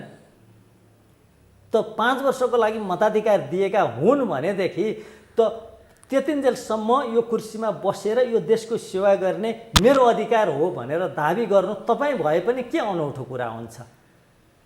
अनि त्योभन्दा अगाडि नै राजीनामा गर्नुपर्छ, छोड्नुपर्छ भनेर हुल हुज्जत गर्ने मान्छे पो अप्रजातान्त्रिक भएर असंसदीय भए त। मेरो भनाइ त्यो हो। फेरि संसद पुनर्स्थापना भएछ भने पनि जताबाट जोड घटाउ गरेर हुन्छ। प्रधानमन्त्रीको कुर्सी केपी ओलीले छोड्नु भएन भने पनि त्यो प्रजातान्त्रिक हुन्छ तपाईँले भनेको? त्यो त जनताको जनादेश हो नि त। जनादेश हो नि त। 5 वर्ष तपाईँले काम गर्नुहोस् भनेर भनेका छन् नि 74 सालको चुनावमा। त्यो जनादेशभन्दा बाहिर जानु भने त्यो जनताको जनादेश त सिरुपर तर त्यो व्यक्तिका लागि मात्र त थिएन नि, जनादेश त समग्र पार्टीका लागि थियो। त्यस्तै भन्ने हो भने जुन दिन माओवादी र नेकपा एमाले छिन्नभिन्न हुन्छन् भने त्यो जनादेश त त्यही दिन क्र्याक भइसकेको छ होइन?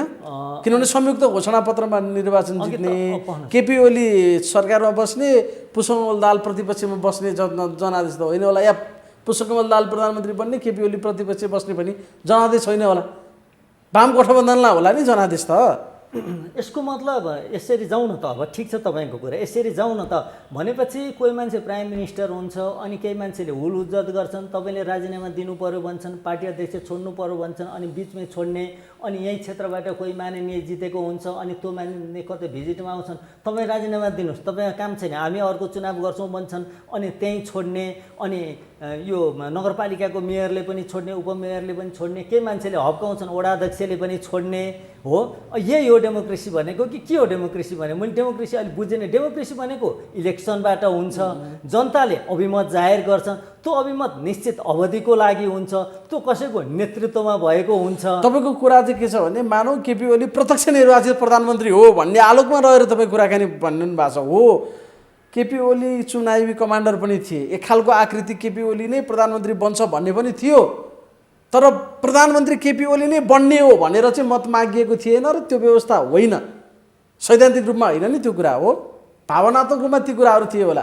अहिले त्यो भावनात्मक कुराहरू अबको प्रधानमन्त्री केपी ओली भनेर त भनिएको हो नि त्यति बेला। ल ठिक छ, त्यो कुरा होइन, त्यो एउटा बिम्ब बनाइयो, त्यो त निर्वाचनको टुल्स हो नि एउटा। ठिक छ। त्यसपछि आएर ल ठिक छ, संसदको पुनर्स्थापना भयो होइन, हामी अर्कोतिरबाट यसको इन्टरप्रिटेसन अर्कोतिरबाट गरौँ है त, हामी यसलाई अर्को चस्माले हेरौँ है त। त्यसपछि उहाँले चाहिँ संसदको पुनर्स्थापना कति फागुन 11 गते भयो होइन त? फागुन 11 गते भयो। त्यो फागुन 23 गते चाहिँ संसदको बैठक बोलाइयो, अनि फागुन 23 गते यता आइसकेपछि ठिक छ, प्रधानमन्त्री फेर्नु पर्ने हो भने अविश्वासको प्रस्ताव लानुपर्छ कि पर्दैन? प्रधानमन्त्री फेर्ने एउटा विधि र पद्धति हुन्छ कि हुँदैन? उहाँहरूले अविश्वासको प्रस्ताव लानुभयो कि लानु भएन? हो, लानु भएन भने त उहाँ प्रधानमन्त्री संसद पुनर्स्थापना भयो, केपी ओली प्रधानमन्त्री हुनुहुन्थ्यो। अब केपी शर्मा ओलीलाई हटाउनको लागि अविश्वासको प्रस्ताव लानु पर्थ्यो कि पर्दैन थियो? बाटो अविश्वासको प्रस्ताव लाने त किन सहज लानु बाटो भएन त? किन लानु भएन त? मेरो त प्रश्न लान किन सक्नु भएन, किन संख्या लान पुगेन, किन लान बिरबलको सक्नु भएन? खिचडी पाकेन, हो त, भ्याकुताको त धारले लान पुगेन। सक्नु भएन, उहाँहरूले लानु भएन, उहाँहरूको बहुमत पुगेन भने त त्यो विघटन ठिक थियो नि, त्यो विघटन मारेको भन्ने भएन नि त। जनतामा जाने कुरालाई अन्ततः सार्वभौम सत्ता कहाँ निहित हुन्छ भन्दाखेरि त जनतामा निहित हुन्छ, नागरिकमा निहित हुन्छ। अन्तिम अधिकारको प्रयोग त नागरिकले गर्ने हो, जनतामा जाने भन्ने कुरा त प्रतिगामी कहिले पनि हुँदैन। त उहाँहरूले संसद पुनर्स्थापना भइसकेपछि फेरि अविश्वासको प्रस्ताव लान सक्नु भएन भनेदेखि त त्यो विघटन त जायज थियो नि त। अनि त्यसपछि ल उहाँहरूले लानु भएन, अब म विश्वासको मत लिन्छु, विश्वासको मत छु भनेर उहाँले कहिले सायद वैशाख 27 गते उहाँले विश्वासको मत माग्नुभयो, विश्वासको मत प्राप्त भएन। त विश्वासको मत प्राप्त नभइसकेपछि संविधानको धारा 76(2) बमोजिम ल बहुमत लिएर आउनुहोस् भनेर राष्ट्रपतिले 3 दिनको समय दिनुभएको हो नि। यो कुरालाई अस्वीकार गर्न सकिन्छ? देखिएको कुरा हो नि, दुनियाँले देखेको। खोइ त किन जानु भएन त? त्यसपछि फेरि संवैधानिक प्रक्रिया अनुसारै उहाँ फेरि संविधानको धारा 76(3) बमोजिम लार्जेस्ट पार्टीको संसदीय दलको नेताको हैसियतले प्रधानमन्त्री रहनुभयो। भनिसकेपछि अनि छोड्नु भएन छोड्ने पनि त विधि र प्रक्रिया हुँदैन डेमोक्रेसीमा। संविधानले तोकेको छैन विधि र प्रक्रिया। हिँड्दा ल मैले राजीनामा गरेँ, मैले छोडिदिएँ भनेर छोड्ने हो र? के हो यो कुरा? मैले नबुझेको कि त्यो विधि र खालि उहाँले अविश्वासको प्रस्तावको त कुरा छोड्दौँ, समर्थन समेत फिर्ता नलिन नसकेको कुरा हो। खालि उहाँहरूले धारा 5 अन्तर्गत खेलेर 5 भनेको स्वतन्त्र हो, त्यसमा हामी प्रधानमन्त्री बन्न पाउँछौँ भन्ने आह्वानमा उहाँहरू जानुभयो। भले त्यो 3 को प्रधानमन्त्रीले विश्वासको मतै नलिकन 5 किन आह्वान भयो भनेर बरु त्यहाँ अलिकति संवैधानिक प्रश्नहरू थिए, त्यो गर्ने उहाँहरूसँग समय नै भएन, रणभुल्लोमा परिहाल्नुभयो। त्यसको त सर्वोच्चमा मुद्दा परिरहेछ, 5 को समेत व्याख्या गरेर पुनर्स्थापित गर्छ या निर्वाचनमा जान आफ्नो ठाउँमा छ। तर अब तपाईँले देखेको चाहिँ फेरि पुनर्स्थापना भए भने, यदि भएन भने निर्वाचनमा जाला, निर्वाचनमा भाग लिने नलिने फेरि एउटा द्वन्द्व हुने, स्वीकार्ने आफ्नो ठाउँमा छ। भयो भने चाहिँ खेल कसरी अगाडि बढ्छ? भयो भने अब कसरी गर्छ? सर्वोच्च अदालतले के आदेश जारी गर्छ? फेरि धारा त्यसपछि कुरा गरौँला। 76 को 5 अनुसारै फेरि प्रधानमन्त्रीको इलेक्सन गराउनु, फेरि प्रधानमन्त्रीको लागि नाम माग्नु भन्ने किसिमले पनि हुनसक्छ। त्यो भयो भने त्यसै संविधानको धारा 76(5) को फेरि अभ्यास हुन्छ। होइन 73बाट एकैचोटि 75मा जानु मिल्ने थिएन, 74 अनुसार चाहिँ विश्वासको मत लिएर जानु भन्ने अभ्यास हुन्छ। 4 अन्तर्गत फेरि विश्वासको मत नलिकन प्रधानमन्त्री जानुभयो भन्ने एउटा विवाद छ नि त। तर त्यसमा चाहिँ त्यसरी प्रधानमन्त्री त्यसरी जम्प गर्नुभएको अर्थात् राष्ट्रपतिलाई जम्प गर्न लगाउनु भएको एउटा धाराको अभ्यास नभएको भन्ने कुराको चाहिँ त्यति महत्त्व राख्दैन। किनभने मैले विश्वासको मत प्राप्त नगरे सर हो, अब 5 को लागि बाटो खोलिदिएँ भनेको, 5 मा फेरि दलहरू गए, त्यसमा 5 मा सहभागी भइसकेपछि चाहिँ त्यसको कुनै मिनिङ छैन कि 5 को प्रक्रियामा जानु हुँदैन थियो। त 5 को अभ्यास गर्न पाउने नपाउने भन्ने विषय न हो। 5 को अभ्यास गर्न पाइसकेपछि त 4 को कुरामा त अब्जेक्सन गर्नुपर्ने विषय पनि देखिँदैन। अनि फेरि उहाँहरूको माग त संसदमा गएर फेरि प्रधानमन्त्री बन्छौँ भन्ने छैन कि अदालतले नै शेरबहादुर देउवालाई प्रधानमन्त्री घोषणा गरिदिनु पर्यो भन्ने छ नि उहाँहरूको माग। फेरि ठिक छ, त्यस्तो हुन्छ? ठिक छ, सुन्नु ल, ठिक छ सर। सर्वोच्च अदालतले प्रधानमन्त्री बनाउने जिम्मेवारी कसको हो? नियुक्ति गर्ने जिम्मेवारी कसको? संविधानको धारा 76 अनुसार प्रधानमन्त्रीको नियुक्ति गर्ने, प्रधानमन्त्रीको आह्वान गर्ने पनि, प्रधानमन्त्रीको पद खाली छ भनेर आह्वान गर्ने पनि र नियुक्ति गर्ने जिम्मेवारी पनि राष्ट्रपतिको हो। राष्ट्रपतिले नियुक्ति गर्ने हो। त्यसको बहुमत छ छैन भनेर परीक्षण गर्ने चाहिँ प्रतिनिधि सभाले हो। विश्वासको मत प्रतिनिधि सभाको काम विश्वासको मत प्राप्त गर्छ या गर्दैन भनेर त्यसको चाहिँ भोटिङ गराउने काम मात्र प्रतिनिधि सभाको, अरू सबै काम राष्ट्रपतिको। ल सर्वोच्च अदालतले राष्ट्रपति शेरबहादुर देउवालाई प्रधानमन्त्री नियुक्ति गर्न भनेर आदेश दियो है, मानिलियौँ। हामी कन्स्पिरेसी थ्योरीमा गयौँ, हामी चाहिँ एकदम के भने हाइपोथेसिसमा गयौँ। दियो भनेदेखि त्यो आदेश राष्ट्रपतिले कार्यान्वयन गरिदिनु भएन भने के हुन्छ? ल भन्नुहोस्। राष्ट्रपतिले त्यो आदेश, राष्ट्रपति भनेको सर्वोच्च अदालतको मातहतको कुनै निकाय होइन, यो कुरा ख्याल गर्नुपर्छ। हेड अफ द स्टेट हो, हेड अफ द स्टेट हो। अहिले कुनै अमुक व्यक्ति राष्ट्रपति भएको कारणले गर्दा कसैले खिल्ली उडाएका होलान्, तर हेड अफ द स्टेट हो राष्ट्रपति। ल भन्नुहोस्, यही कुरा तपाईँको जिज्ञासामै हामी जाउँ।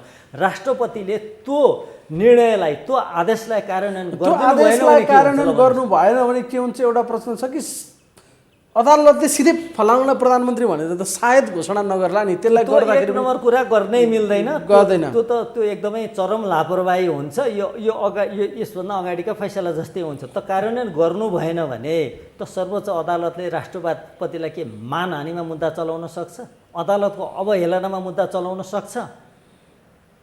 सक्छ? मिल्छ? हो, त्यसकारण सर्वोच्च अदालतले निर्णय गर्दा पनि सुझबुझपूर्ण निर्णय गर्नुपर्दछ। त्यो निर्णयको कार्यान्वयन हुन्छ हुँदैन र त्यो निर्णयको इम्प्याक्ट के हुन्छ भन्ने कुरा विचार गरेर मात्रै सर्वोच्च अदालतले निर्णय गर्नुपर्ने हुन्छ। जस्तो अस्तिको भने अघि हामीले फेरि दोहोऱ्यौँ, सर्वोच्च अदालतले प्रतिनिधि सभालाई पुनर्स्थापना त गरिदियो, एकचोटि पुनर्स्थापना गर्यो, फेरि अर्कोचोटि विघटन हुन्छ। पुनर्स्थापना गर्नु नै गल्ती रहेछ नि त। राजनीतिक रूपमा त बहुमत प्राप्त प्रधानमन्त्रीले त प्रतिनिधि सभा विघटन गर्न पाउने अधिकार राख्नु पर्दो रहेछ नि त। प्रतिनिधि सभाको विघटन गर्नु हुँदैन भन्ने कुरा त होइन नि त। ठिक छ, 76 को चाहिँ 2 वा सोभन्दा बढी पार्टीहरू मिलेर बनेको सरकार छ भने चाहिँ विघटन गर्न नपाउने, किन अर्को विकल्प खाली नै रहन्छ, बाँकी नै रहन्छ। 3 कोले पनि नपाउने, किनभने त्यो बहुमत सबभन्दा लार्जेस्ट पार्टी मात्रै हुन्छ, बहुमत त्यहाँ प्राप्त हुँदैन। तर एकले त पाउनुपर्ने रहेछ नि राजनीतिक रूपमा त। राजनीतिक रूपमा त जसले संसद पुनर्स्थापना गर्नुपर्छ भनेर भने तिनीहरू त रङ रहेछन् नि त। कहिलेकाहीँ त मेजोरिटी पनि रङ हुन्छ। हेर्नुहोस्, जस्तो अस्ति सर्वोच्चमा जवाफ दिने क्रममा प्रधानमन्त्रीले केही प्रश्नहरू गर्नुभएको छ, यदि देवाललाई प्रधानमन्त्री बनाउने हो भने मेरो पार्टी सत्तापक्षी हुन्छ कि प्रतिपक्षी हुन्छ? त्यो अवस्थामा, किनभने माधव नेपालहरू पनि त्यहाँनिर छन्, र राष्ट्रपति कार्यालयले चाहिँ राष्ट्रपतिबाट भएको निर्णयलाई सर्वोच्च अदालतमा प्रश्न उठाउन पाइँदैन, त्यो त कानुनै छ, संविधानमै छ भन्ने लगायतका तर्कहरू त्यहाँनिर गरिएको छ। र जसरी दाबी गरिएको थियो त्यसको निर्क्युल गर्ने अधिकार राष्ट्रपतिमा निहित छ भन्ने सवाल पनि उहाँले जवाफ दिनुभएको छ। अब संविधानमा एक ठाउँ मात्रै राष्ट्रपतिलाई, नेपालको राष्ट्रपतिलाई एक ठाउँ मात्रै स्वविवेकीय अधिकार दिएको छ, त्यो भनेको धारा 76(5) हो। त्यति हो। त्यो चाहिँ स्वविवेकीय अधिकारै हो। त्यसो हो भने सुन्नुहोस्, म धारा 76(5) पढेरै सुनौँ है त। होइन, त्यो त हामीले अस्ति नै सुनिसकेको छ, पढिसकेको छ। त्यो चाहिँ राष्ट्रपतिले आह्वान गरिसकेपछि प्रधानमन्त्री हुने विश्वासको मत प्राप्त गर्ने आधार देखिनुपर्छ। आधार देखिएन भने उहाँले नियुक्ति गर्नुहुन्न। त्यो उहाँको राष्ट्रपतिको त्यो त्यहाँ चाहिँ विवेक प्रयोग गर्न पाउने, कसैको सल्लाह र सुझावमा त्यहाँ पनि के मन्त्री परिषदले फल्नाले प्राप्त गर्न सक्छ र फल्नाले प्राप्त गर्न सक्दैन भनेर सुझाव दिने हो, र राष्ट्रपतिले गर्ने सबै काम त मन्त्री परिषदको सुझाव अनुसार र सल्लाह अनुसार हुन्छ, संविधानको धारा 66 अनुसार। तर अब त्यहाँ पनि के मन्त्री परिषदले निर्णय दिने हो त? मन्त्री परिषदले सुझाव दिने हो त फल्नाले विश्वास मत प्राप्त गर्न सक्छ र फल्नाले लिएकोले सक्दैन भनेर त्यहाँ पनि मन्त्री परिषदले सुझाव दिने हो? होइन। त्यहाँ चाहिँ राष्ट्रपतिले स्वविवेकीय अधिकार प्रयोग गर्नुहुन्छ। त स्वविवेकीय अधिकार प्रयोग त्यो चाहिँ बेठिक थियो कि ठिक थियो भनेर हामी जाँदाखेरि एकातिर माननीय केपी शर्मा ओलीले 153 को लिएर जानुभयो, अर्कोतिर माननीय शेरबहादुर देउवाले 149 को लिएर जानुभयो। अनि त्यो चाहिँ त्यसको टोटल सङ्ख्या कति भयो त भन्दा 302 जनाको उहाँहरूले चाहिँ आफ्नो दाबी जम्मा 302 जनाको पेश गर्नुभयो। त्यसलाई उहाँले जुन हिसाबमा आधार देख्नु भएन, दुवैजनालाई नियुक्त गर्नु भएन। तपाईँले भनेअनुसारै उहाँले आफ्नो स्वविवेकीय अधिकार प्रयोग गरेको त्यहाँ देखिन्छ। अब गर्न पाउने नपाउने, कसरी हुने, यो 5 भने के हो, यसको प्रयोग कहाँ हुने, कसरी हुने, त्यो त सर्वोच्चले व्याख्या गर्ला। मन नपरे पनि स्वीकार गर्नुको विकल्प हुँदैन, त्यो कोर्स एक ढङ्गले अगाडि बढ्ला। खालि अहिले यहाँ त तयारी यतिसम्मको छ कि संसद पुनर्स्थापना होला कि नहोलासम्म मात्रै होइन कि सभामुखले संसद बोलाउनु पर्छ भनेर दबाब दिने तबका पनि छ, र म त्यस्तै पऱ्यो भने सार्वभौम अधिकार प्रयोग गर्छु भनेर उहाँले धम्कीपूर्ण भाषा पनि बोल्नु भएको छ। भनेको मतलब संसद बोलाउन सक्छु भन्नुभएको होला घुमाएर सभामुखज्यूले। त्यो कुरा के हुन्छ त्यो अवस्था? त्यो कुराहरू आएको छ। संविधान अहिलेसम्म विभिन्न गतिविधिमा चाहिँ सभामुखले संविधानको प्रतिकूल काम गर्नुभएको छ। जस्तो संवैधानिक परिषदको बैठकमा उपस्थित नहुने उहाँले जुन हरकत गर्नुभयो, नहुने जुन क्रियाकलाप गर्नुभयो, त्यो पनि संविधानको प्रतिकूल छ। संविधानले दिएको जिम्मेवारी हो, त्यो जिम्मेवारी उहाँले पुरा गर्नु पर्थ्यो, त्यो पुरा गर्नु भएन। त्यस कारणले त्यहाँबाट पनि थुप्रै घटनाको चाहिँ यहाँनिर चाहिँ त्यसको पनि थुप्रै प्रोडक्टहरू छन्। त्यो सभामुखको त्यो सभामुख संवैधानिक परिषदको बैठकमा उपस्थित नहुनु भएको कारणले तमाम घटनाहरू घटेका छन्। हेर्नुहोस्, त्यसपछि मात्रै चाहिँ अनि त्यो अध्यादेश जारी गर्नु पर्यो। संवैधानिक परिषद सम्बन्धी अध्यादेशको परिणाम हो संवैधानिक परिषदको अध्यादेश चाहिँ, कारण चाहिँ सभामुख हुन्। अब अहिले आएर त्यो प्रतिनिधि सभाको बैठक बोलाउने सबै अधिकार त राष्ट्रपतिमा छ। अहिले त्योभन्दा क्रस गरेर सभामुख अगाडि बढ्नुभयो भने यो सिस्टम क्र्यास हुन्छ। अरूले पनि त्योभन्दा अगाडि बढ्छन्। त्यो अवस्थामा यदि सभामुख बढ्नु भयो भने अर्को अङ्ग पनि अगाडि बढ्ला नि। सरकारका 3वटा अङ्ग हुन्छन् होइन? हो, कार्यपालिका, व्यवस्थापिका र न्यायपालिका। कार्यपालिकाले मानुन्जेलसम्म मात्रै व्यवस्थापिका र न्यायपालिका रहन्छन्। पोलिटिकल फिलोसोफी है, हो, फिलोसोफीमा गएँ। हो, कार्यपालिकाले मानुन्जेलसम्म मात्रै व्यवस्थापिका र न्यायपालिका रहन्छन्। तपाईँ यहाँनिर महत्त्वपूर्ण कुरा गर्दै हुनुहुन्छ है। अब यहाँनिर अहिले चाहिँ व्यवस्थापिका र न्यायपालिकाले दुईतिरबाट चेपेर लगेर कार्यपालिकालाई ट्र्यापमा पारे जस्तो देखिन्छ। हो, तर तपाईँ यसो भन्दै हुनुहुन्छ कि जुन दिनसम्म स्वीकार गरिदिन्छ कार्यपालिकाले तिमी व्यवस्थापिका हौ, तिमी न्यायपालिका हौ, मैले मान्नुपर्छ दायरा भन्छ, त्यो दिन मात्र हो न्यायपालिका र व्यवस्थापिका भनेको। हो, त्यो जुन दिन व्यवस्थापिका र न्यायपालिकाले आफ्नो सीमा नाग्छन् त्यति बेला कार्यपालिका अगाडि बढ्यो भने न्यायपालिका र व्यवस्थापिका निशस्त्र हुन्छन्। यो कुरा बुझ्नुपर्छ, संसारभरिको कुरा हो यो। न्यायपालिका र कार्यपालिका निशस्त्र हुन्छन्, उनीहरूसँग कुनै शस्त्र र साधन हुँदैन। सबै साधन र स्रोत भनेको कार्यपालिकासँग हुन्छ। त्यसकारण कार्यपालिकालाई धेरै ट्र्यापमा पार्यो भने कार्यपालिका अगाडि बढ्छ। कार्यपालिका अगाडि बढ्यो भने सिस्टम क्र्यास हुन्छ। मैले यही भन्न खोजेको छु। अब पढ्नुहोस्, म तपाईँलाई प्लेटोमा लान्छु यो कुराको पुष्टि गर्नको लागि। यो मेरो भनाइ पनि होइन, फेरि यो प्लेटोको भनाइ हो। प्लेटो को हो भन्दाखेरि राजनीतिशास्त्रको सबभन्दा पहिलो फिलोसोफर हो, first philosopher of the political science. एरिस्टोटलको गुरु हो प्लेटोको चेला हो एरिस्टोटल। तर अब चेलालाई चाहिँ फादर अफ पोलिटिकल साइन्स मानेको छ, पोलिटिकल फिलोसोफी मानेको छ, र प्लेटोलाई चाहिँ फर्स्ट पोलिटिकल फिलोसोफर मानेको छ।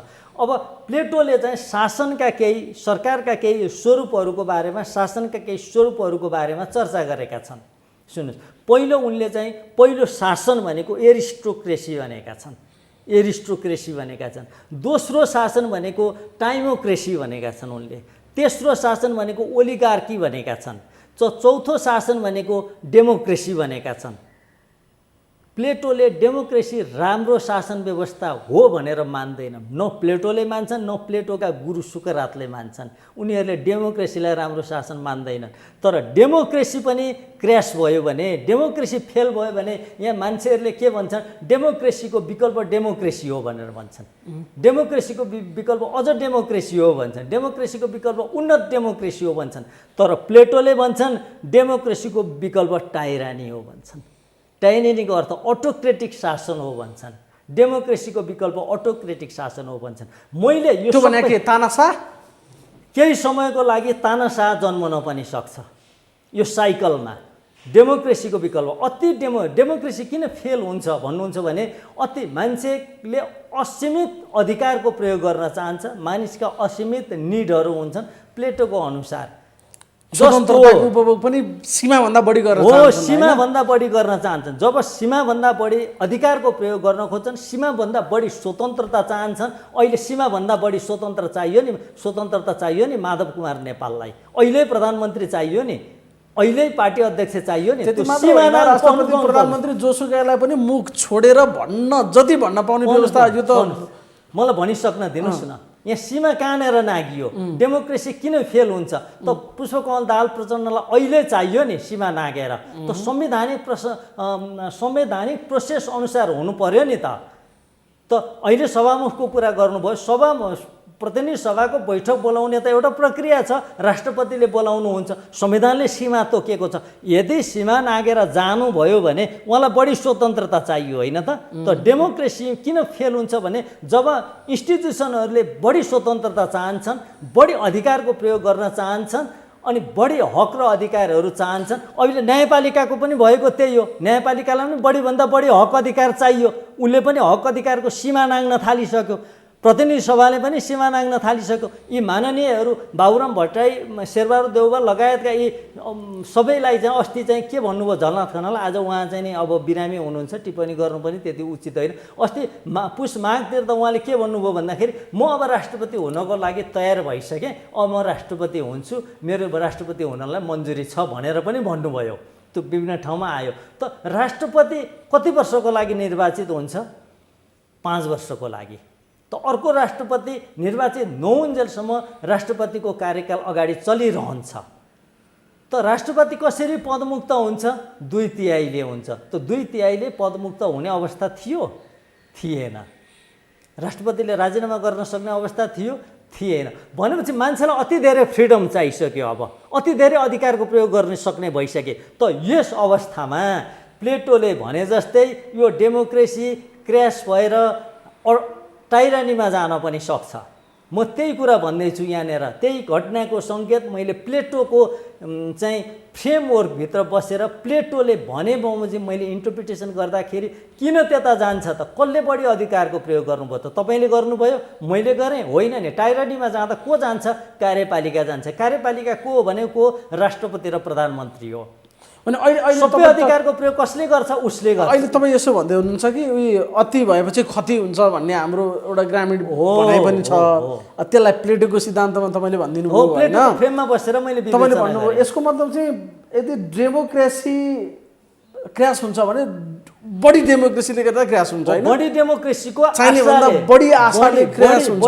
बढी अधिकार चाहिसकेपछि डेमोक्रेसी क्र्यास हुन सक्छ। क्र्यास भए पछाडि तानाशाह जन्मिन्छ। तानाशाह, डेमोक्रेसीको विकल्प फेरि तानाशाह आउँछ। अझ डेमोक्रेसी आउँदैन, तानाशाह आउँछ। अनि त्यसपछि फेरि एरिस्टोक्रेसीमा फर्कन्छ। त्यो साइकलमा एउटा साइकल हुन्छ। त्यो साइकल हुन्छ। अब तपाईँले यो फिलोसफीलाई नेपालको पोलिटिक्समा ट्याली गरेर हेर्दाखेरि हो घटनाक्रमहरू चाहिँ त्यतातिर उन्मुख भइरहेको हो कि जे तपाईँले फिलोसफी भनिरहनु भएको छ नि, हामीले यस्तो यस्तो यस्तो यस्तो भन्दाखेरि चाहिँ त्यो सिद्धान्तमा यहाँ व्यक्ति र यहाँका प्रवृत्तिलाई ट्याली गर्दै गर्दै गर्दै हेर्ने हो भने त्यता उन्मुख छ। हो त्यता उन्मुख छ। सबैले आफ्नो आफ्नो सीमामा बसेर संविधान अनुसार, लोकतन्त्रको मूल्य र मान्यता अनुसार, संसदीय व्यवस्थाको र बहुदलीय प्रणालीको मूल्य र मान्यता अनुसार काम गर्नुपर्छ। जस्तो माधव कुमार नेपालजीहरूलाई को हस्ताक्षर लिएर देउबाजीले म प्रधानमन्त्रीको लागि चाहिँ मेरो हस्ताक्षर पुग्यो भनेर भन्नु पनि उहाँहरूलाई बढी डेमोक्रेसी चाहियो। माधव कुमार नेपालहरूलाई पनि एउटा पार्टीमा आबद्ध हुँदाहुँदै, एउटा पार्टीको चुनाव चिन्हबाट, एउटा पार्टीको विधानबाट, एउटा पार्टीका सदस्यहरूको भोटबाट निर्वाचित हुँदाहुँदै उहाँहरूलाई बढी डेमोक्रेसी चाहिएर अर्कोतिर जानुपर्ने भयो। हो अब बढी डेमोक्रेसीको नतिजा के हुन्छ भने टाइरानी हुनसक्छ। टाइरानी हुनसक्छ भनेको छु मैले। सङ्केत त्यस्तो देखिन्छ। सबै स्टेटका अर्गानहरू फेल भएपछि त केमा जान्छ? टाइरानीमा जान्छ। अति उन्मुक्ति चाहियो नि। सबलाई 101 हुनु पर्यो नि। जस्तो भनौँ न, यहाँनिर हेरौँ त, म एउटा कुरा भन्छु। जस्तो राष्ट्रपति र उपराष्ट्रपतिको पारिश्रमिक तथा सुविधा सम्बन्धी ऐन 2074 को दफा 16 मा भनेको छ मुद्दा नचलाइने। राष्ट्रपति र उपराष्ट्रपतिले आफ्नो पदीय हैसियतले सम्पादन गरेका काम कारबाहीको विषयमा निज पदमा रहँदा वा सेवानिवृत्त भएपछि निज रूपमा कुनै अदालतमा मुद्दा चलाइने छैन। त संविधानको धारा 76(5) को प्रधानमन्त्रीको लागि योग्य छ वा कसले विश्वासको मत प्राप्त गर्न सक्छ वा सक्दैन भन्ने विषय राष्ट्रपतिको नितान्त स्वाभाविक अधिकार हुँदै पनि राष्ट्रपतिलाई तारिख लगाउनु हुन्छ। त्यति पनि सर्वोच्च अदालतले ख्याल गर्नु पर्दैन? सबैले सम्मान गरेको अदालत होइन, सम्मानित अदालत होइन, सबै निर्णयहरूको चाहिँ सम्मान गरिएको छैन सर्वोच्च अदालतको। सबै कानुनको सेरोफेरोमा रहेर व्याख्या गर्नु पर्दैन? अनि शेरबहादुर देउवाले आज सीमा नागेर चाहिँ मलाई सर्वोच्च अदालतले चाहिँ प्रधानमन्त्रीमा नियुक्ति दियोस् या नियुक्तिको लागि आदेश दियोस् भनेर त्यसरी ओभर डेमोक्रेसीको प्र्याक्टिस गर्नको लागि जानुहुन्छ? डेमोक्रेसीको सीमा नागिएन, संसदीय प्रणालीको सीमा नागिएन। सबै सीमा नाग्न थालिसकेपछि यसको विकल्प के हुन्छ त? यसको कार्यपालिकासँग मैले भने नि सबै अधिकार कार्यपालिकासँग हुन्छ। न्यायपालिका र व्यवस्थापिका निशस्त्र हुन्छन्। त्यसकारण सबै आफ्नो सीमामा बस्नुपर्छ। सीमामा बस्नुपर्छ। तपाईँले अघि भन्नुभयो कार्यपालिकाले स्वीकारेका दिनसम्म मात्रै हो व्यवस्थापिका र न्यायपालिका रहन्छन्। स्वीकारेको दिनसम्म मात्रै रहन्छन्। कार्यपालिकाले, न्यायपालिका, व्यवस्थापिका लाई नस्वीकारेको दिन केही पनि रहँदैन। अब त्यसो भए केही झलकहरू तपाईँले यो कुरा गर्दै गर्दाखेरि अब अहिले हिजै मात्र पनि राष्ट्रपतिले गृहमन्त्रीदेखि सुरक्षा प्रमुखहरूसँग कुराकानी गर्नुभयो, उहाँले निर्देशन दिनुभयो, यस्तो गर्न मिल्दैन, यो चाहिँ एकदम कार्यकारी अधिकारको भोक राष्ट्रपतिमा देखियो भनेर आलोचना पनि भइरहेछ। अब राष्ट्रपति र प्रधानमन्त्रीको अस्वाभाविक साँठगाँठ भयो भनेर पनि धेरै आलोचना पनि भइरहेछ। यसको मतलब केही स्टेपिङ हुँदैछ, हुनसक्छ भन्ने बुझिन्छ। ठिक छ त, यो देशमा कुनै पनि देशमा राष्ट्रपति हुन्छन् अर्थात् हेड अफ द स्टेट हुन्छन्, प्राइम मिनिस्टर हुन्छन्, न्यायपालिका हुन्छ, अनि त्यसमा चाहिँ प्रधान न्यायाधीश हुन्छन् होइन, अनि यता व्यवस्थापिका हुन्छ, व्यवस्थापिका स्पिकर सभामुख हुन्छन्, अर्को सदन पनि छ भने त्यसमा चाहिँ चेयरम्यान हुन्छन्, राष्ट्रिय सभा अध्यक्ष छन् हाम्रो। अब के यी सबै अर्गानहरू एक आपसमा लडाइँ गर्नुपर्ने हो, झगडा गर्नुपर्ने हो, मारपिट चलाउनु पर्ने हो कि कोअर्डिनेसनमा सबै काम गर्नुपर्ने हो, देश र जनताको काम सबै मिलेर गर्नुपर्ने हो कि एक अर्कामा यी अर्गानहरूले एकले अर्कालाई सहयोग गर्नुपर्ने, एक अर्काका सहयोगी, कार्यपालिका पनि न्यायपालिकाको सहयोगी, कार्यपालिका पनि व्यवस्थापिकाको सहयोगी, न्यायपालिका पनि कार्यपालिकाको सहयोगी, अर्थात् व्यवस्थापिका पनि कार्यपालिका सहयोगी, यी सबैले समन्वयमा काम गर्नुपर्ने अङ्ग हुन् कि यी अङ्ग एक आपसमा लड्नुपर्ने र एकले अर्कालाई अवरोध सिर्जना गर्नुपर्ने हो? यो प्रश्नको उत्तर दिनुहोस् त मलाई, तपाईँलाई। होइन, एक आपसमा मिल्नुपर्ने, समन्वय गर्नुपर्ने, तर लिग त छोड्दै छोड्दै कहाँ पुग्छ, भद्रगोलै भइसक्यो नि सबै नेपाल। हो, त्यसैले त भद्रगोल भयो, यो स्थिति आउँदैछ र यो स्थिति अझै पनि यसलाई सम्हाल्न सकिएन र सबैले आफ्नो आफ्नो ठाउँमा बस्ने व्यक्तिहरूले आफ्नो जिम्मेवारी महसुस गर्न सकेनन् भने यो सिस्टम क्र्यास हुनसक्छ र प्लेटोले भने जस्तो डेमोक्रेसीबाट टाइरानीमा पनि जान सक्छ, कार्यपालिकाले सबै राज्य शक्तिको प्रयोग गर्न पनि सक्छ। मैले त्यो कुराको सङ्केत गरेको हो। साह्रै महत्त्वपूर्ण समयको लागि धेरै धेरै धन्यवाद छ। धन्यवाद शिवशक्तिजी।